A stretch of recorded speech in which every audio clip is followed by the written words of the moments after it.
नाज़रीन, drama serial दाव की नेक्स्ट आने वाली एपिसोड में आप देखेंगे कि कहेगा आसिम नेहा से कि मामा बिल्कुल ठीक कह रही थी कि ये काम इतना आसान नहीं जितना मैं इसे समझ रहा हूँ। एहसन का बाप इतना शरीफ आदमी नहीं। अभी तो मीडिया पर एक बात फैली है और आली घर पर आ गया सुंबुल को तलाक देने के लिए। वाकई ही इस तरह से तो ये खबर बहुत तेज़ी से फैलेगी और तरह तरह के लोग हमसे सवाल करेंगे, जिस पर कहेगी नेहा आपने सुंबुल के बारे में तो सोचा, लेकिन आपने ये नहीं सोचा कि नेहा भी तो आप ही की बहन है। जिस पर आसिम कहेगा वो तो ठीक है, लेकिन अब बात और ज़्यादा उछलकर सबके सामने आ जाएगी। जिस पर कहेगी नेहा ये तो बात मैं भी समझ रही हूँ, लेकिन ये जो कुछ भी हुआ अच्छा नहीं हुआ। जिस पर अलमास बेगम कहेगी कि सुबह से मैं फ़ोन सुन सुनकर तंग आ चुकी हूँ, लोगों ने मुझे फ़ोन कर करके तंग कर दिया है। जिन लोगों को ये बात नहीं पता थी उन लोगों को भी बात ये पता चल गई है। नेहा सिर्फ तुम्हारी वजह से, तुमने आसिम को उकसाया था। जिस पर कहेगी नेहा कि मैंने ये नहीं चाहा था। जिस पर कहेगी अलमास बेगम तुमने ये नहीं चाहा था या वो नहीं चाहा था, लेकिन हुआ वही जो तुम चाहती हो।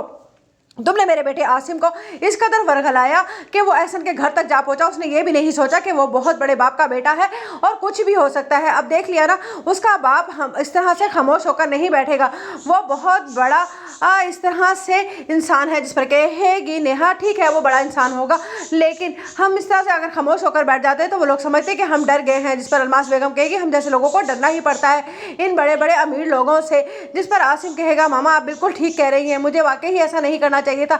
अगर आली उस वक्त सुंबुल को तलाक दे देता तो बहुत बड़ा नुकसान हो जाता। मैं सुंबुल के सामने अपने आप को कभी भी माफ़ ना कर पाता। और उधर अंबर का मामला भी सबके सामने आ गया है।